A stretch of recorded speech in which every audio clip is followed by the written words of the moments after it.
दुःस्वप्न की शुरुआत एक दुबला पतला लड़का जिसकी त्वचा त्वचा फीकी थी और आंखों के नीचे गहरे काले घेरे थे, पुलिस स्टेशन के सामने रखी एक पुरानी जंग लगी बेंच पर बैठा था। उसके हाथों में एक कॉफी का कप था। वो सस्ती नकली कॉफी नहीं जो झोपड़पट्टी के लोग पीते हैं, बल्कि असली पौधे से बनी कॉफी। इस एक कप के लिए उसने अपनी ज्यादातर बचत खर्च कर दी थी। लेकिन आज सनी ने सोचा, जब जिंदगी खत्म होने ही वाली है तो थोड़ा खुद को खुश कर ही लूं। कॉफी की गर्माहट का मजा लेते हुए उसने कप को अपने होंठों के पास लाया, खुशबू सूंघी और धीरे से एक सिप लिया। फौरन ही उसके चेहरे पर शिकन उभर आई। उफ, कितनी कड़वी है ये। वो कप को घूरने लगा, फिर एक थकी हुई सांस छोड़ी और बोला, चलो जो भी है पी ही लेता हूं। पैसे तो खर्च हो ही गए। कड़वाहट के बावजूद उसने जबरदस्ती कुछ और घूंट लिए।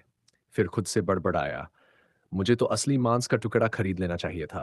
किसे पता था असली कॉफी इतनी घटिया लगेगी। खैर, कम से कम जागे रहने में मदद करेगी। वो ऊँघने लगा, फिर खुद को झटका देते हुए गाल पर थप्पड़ मारा। थत पूरा धोखा। थोड़ी देर बाद उसने कप खत्म किया और उठ खड़ा हुआ। सड़क पर दौड़ते भागते अमीर लोग अपने साफ सुथरे सूट में उसकी ओर तिरछी नजरों से देख रहे थे। उनकी ऊंचाई, उनका आत्मविश्वास, सब कुछ सनी को अजीब सा लगता था। लगता है दिन में 3 वक्त का खाना खाने से इंसान वाकई लंबा हो जाता है, उसने हंसते हुए कहा। कप फेंकने गया, लेकिन वो डस्टबिन से दूर गिरा। वो झुंझलाया, फिर झुककर कप उठाया और बड़ी सावधानी से फेंक दिया। हल्की मुस्कान के साथ उसने सड़क पार की और पुलिस स्टेशन के अंदर चला गया। अंदर ड्यूटी पर बैठा एक थका हारा पुलिस वाला उसे देखकर नाक सिकोड़ते हुए बोला, अरे लड़के, यहाँ क्या कर रहे हो? रास्ता भटक गए क्या? सनी ने इधर उधर देखा। दीवारों पर भारी आर्मर प्लेटें लगी थीं और छत पर छिपे हुए ऑटोमेटिक टर्रेट्स। वो मुस्कुराया। पुलिस स्टेशन तो हर जगह एक जैसे ही लगते हैं। अरे, सुनाई नहीं देता क्या? पुलिस वाले ने डा सनी ने हल्की खांसी की और बोला, नहीं, मैं खुद आया हूं। फिर धीरे से सिर खुजलाते हुए कहा, तीसरे विशेष निर्देश के तहत मैं खुद को नाइटमेयर स्पेल का संक्रमित घोषित करता हूं। पुलिस वाले के चेहरे का रंग उठ गया। उसने सनी को ऊपर से नीचे तक दोबारा देखा, इस बार डर और सतर्कता के साथ। क्या तुम पक्का संक्रमित हो? कब से लक्षण दिखे? सनी ने लापरवाही से कहा, शायद 1 हफ्ते से। भाड़ में जाए। पुलिस वाला बड़बड़ाया और तुरंत अपने टर्मिनल पर बटन दबाया। Attention, code black in the lobby. I repeat, code black. दुनिया कुछ दशक पहले तक ही तबाह हो चुकी थी, प्राकृतिक आपदाओं और युद्धों से, और तभी आया नाइटमेयर स्पेल, एक रहस्यमयी महामारी। पहले लोगों को बस नींद और थकान महसूस होती थी, लेकिन धीरे धीरे वो लोग नींद में डूब गए और कभी जागे ही नहीं। कुछ दिन बाद उनके शरीर राक्षसों में बदल गए। किसी को समझ नहीं आया कि ये स्पेल क्या है या इसे कैसे रोका जाए। दुनिया तबाह हो गई जब तक कि कुछ लोग जो इस जादू से बच निकले वापस नहीं लौटे। उन्हें कहा गया द अवेकेंड। उनके पास असाधारण शक्तियां थीं। उन्हीं ने राक्षसों को रोका और दुनिया को नए ढांचे में डाला। लेकिन सनी के लिए यह सब महज इतिहास था, जब तक कि कुछ दिन पहले उसे खुद नींद आने लगी थी। अब वो पुलिस स्टेशन के बेसमेंट में था, एक लोहे की कुर्सी पर जकड़ा हुआ। चारों तरफ हथियारबंद पुलिस वाले खड़े थे। वो उनींदी आंखों से छत देख रहा था, जबकि बाकी लोग उसके संक्रमण की पुष्टि कर रहे थे। दरवाजा खुला। एक बूढ़ा सफेद बालों वाला पुलिस अफसर अंदर आया। चेहरे पर कठोरता थी, लेकिन आंखों में अनुभव झलकता था। उसने सनी की तरफ देखा। नाम क्या है तुम्हारा बेटे? सनी ने पलकें झपकाई, फिर बोला, सनलेस। सनलेस अजीब नाम है। कम से कम नाम तो है। बाहर के इलाके में सबको ये भी नहीं मिलता। वो हल्के से मुस्कुराया। दरअसल मेरा जन्म सूर्य ग्रहण के दिन हुआ था। माँ थोड़ी कवियत्री सी थी। बूढ़ा अफसर कुछ पल चुप रहा, फिर बोला, कोई परिवार है? मैं संपर्क कर लूं? सनी की आवाज भारी हो गई। कोई नहीं, अब कोई नहीं। अफसर की आंखों में एक पल के लिए दर्द झलका। फिर उसने कहा, ठीक है, सनलेस, ध्यान से सुनो। तुम्हारे पास ज्यादा समय नहीं है। जागे रहने की कोशिश करो। सनी मुश्किल से सिर हिलाया। तुम जानते हो नाइटमेयर स्पेल क्या करता है? हाँ, जितना सब जानते हैं। मैं सो जाऊंगा, फिर किसी सपनों की दुनिया में जाऊंगा, वहां कुछ राक्षस मार दूंगा और फिर शक्तियां मिलेंगी। सही? अफसर ने सिर हिलाया। काश इतना आसान होता। वहां तुम जिन लोगों से मिलोगे वो असली नहीं होंगे। स्पेल उन्हें तुम्हारी परीक्षा के लिए बनाता है। याद रखना, वो सब भ्रम है। सनी ने कमजोर सी मुस्कान दी। और अगर वो असली हुए तो? मत सोचो इतना। तुम्हें शायद उन्हें मारना पड़ेगा। अफसर ने गहरी सांस ली।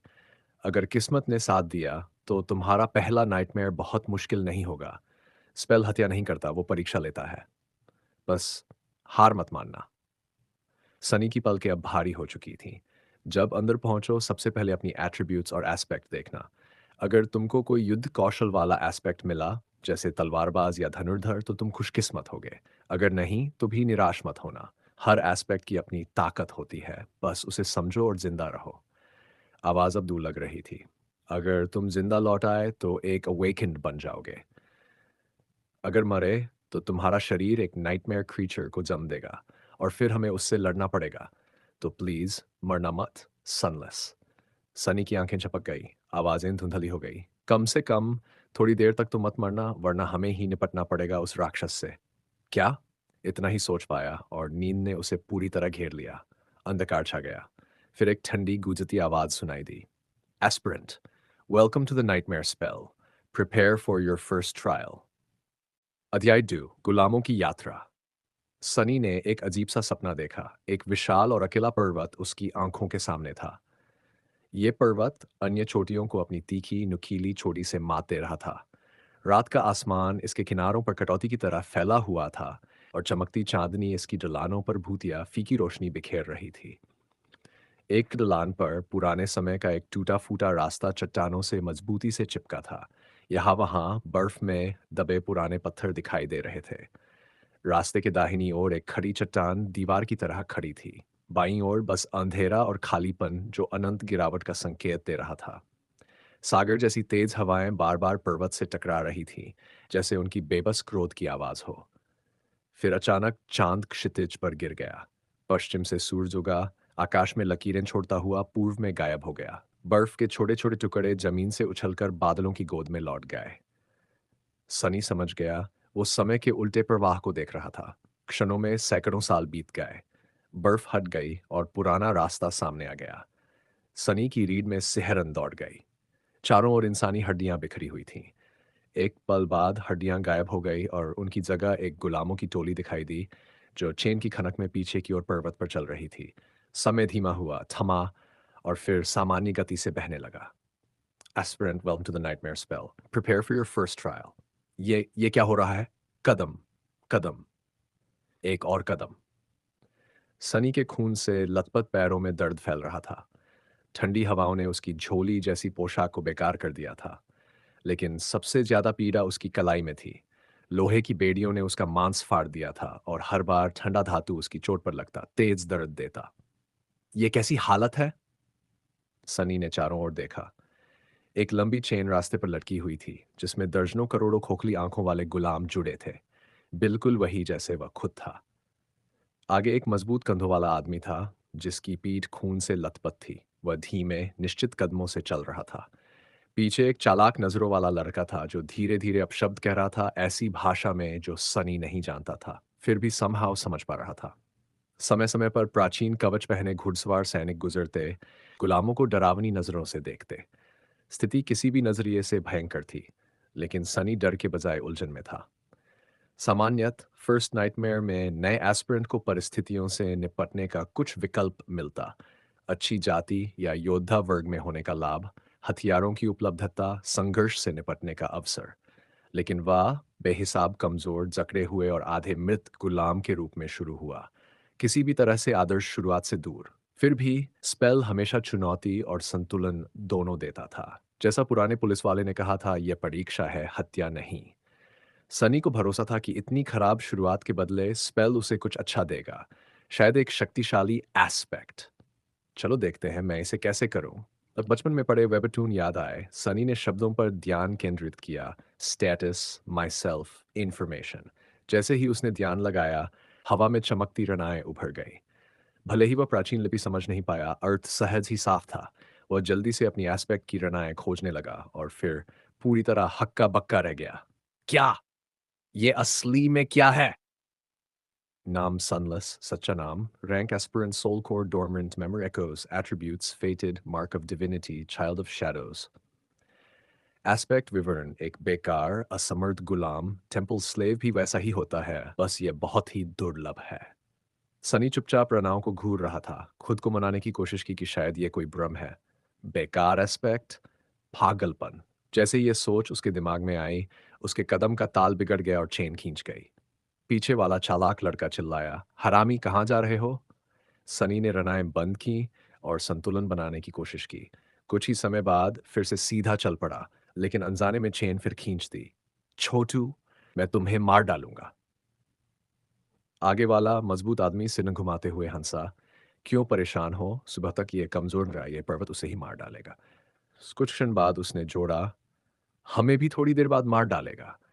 सच में ये इंपीरियल्स क्या सोच रहे हैं? हमें इतनी ठंड में क्यों डालते हैं?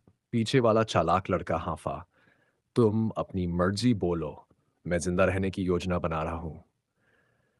सनी चुपचाप सिर हिलाया, खुद को गिरने से रोकते हुए।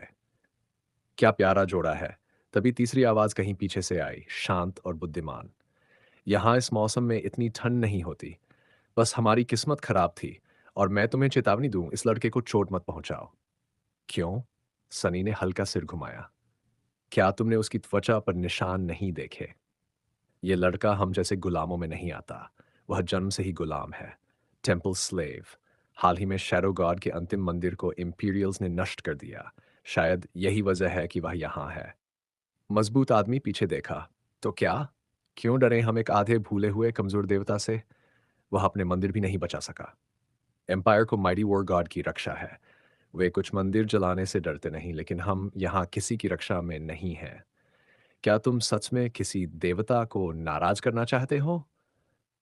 उनकी बातचीत एक सुंदर सफेद घोड़े पर सवार जवान सैनिक ने रोकी। सरल चमड़े के कवच में भाला और छोटी तलवार के साथ वो शालीन और गरिमापूर्ण लग रहा था। सनी को चिढ़ाते हुए जवान सैनिक सच में खूबसूरत था, जैसे कोई मुख्य पात्र। यहाँ क्या हो रहा है? उसकी आवाज में कोई खतरा नहीं था, बल्कि हल्की चिंता थी। सब चुप रहे। धीरे धीरे वही शांत आवाज वाला गुलाम बोला, कुछ नहीं सर, हम सब थके और ठंड में हैं, खासकर ये छोटा लड़का। उसके लिए यात्रा बहुत कठिन है। सैनिक ने सनी को तरस भरी नजरों से देखा। तुम मुझे क्या देख रहे हो? तुम मेरी उम्र के ही हो। सनी ने सोचा। सैनिक ने अपनी बेल्ट से पानी की फुल्की निकाली और सनी को बढ़ा दी। थोड़ा और धैर्य रखो, हम रात को रुकेंगे। पहले पानी पी लो। छोटा बच्चा। स्लिम और कमजोर शरीर के कारण सनी अक्सर छोटा दिखता था। आमतौर पर वह इसका फायदा उठाता, लेकिन अब यह चुप गया। पानी लेने ही वाला था कि अचानक चाबुक की आवाज और दर्द ने उसे झकझोर दिया। वो फिर से चेन खींच बैठा और पीछे वाला गुलाम फिर गालियां देने लगा। एक और सैनिक, बूढ़ा और गुस्सैल, पीछे खड़ा था। सनी के कपड़े फाड़ने वाला चाबुक उसी का था। बिना किसी को देखे उसने जवान साथी को कठोर निगाहों से देखा। तुम क्या सोच रहे हो? मैं बस इस लड़के को पानी दे रहा था।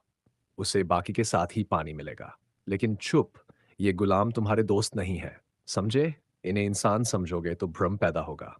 जवान सैनिक ने सनी की ओर देखा, फिर सिर झुकाया और फुल्की वापस रख दी। फिर से दोस्ती मत करना, न्यूगली बार तुम्हारी पीठ चाबुक खाएगी। बूढ़ा सैनिक चाबुक हवा में फूंका और आगे बढ़ा, गुस्से और धमकी के साथ। सनी ने उसे घूरा, अंदर से कसम खाई, तुम मरेगे पहले। फिर उसने पीछे के जवान की ओर देखा, जो अब भी सिर झुकाए पीछे रह गया था। और तुम दूसरे।